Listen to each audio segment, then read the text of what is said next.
Even during Ramadan? Shut your asshole, boy.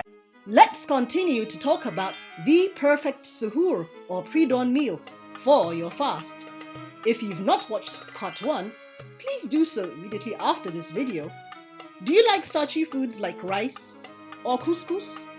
You could try rice pudding with fruits, or experiment with couscous or other grains with dairy or fruit. If you go for savory dishes at suhoor, then it's a good idea to make sure these are not too salty or they may make you very thirsty during the fast.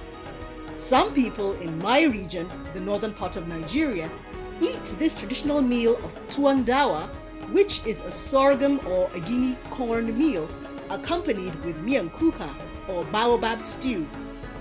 Many people love this meal because it fills them up. I remember a departed family friend of mine who, Allah bless her soul, had diabetes. Luckily, one of those foods I introduced her to and which she loved was bulgur wheat. Bulgur wheat is rich in carbohydrates and fibers, which are good for your digestive system.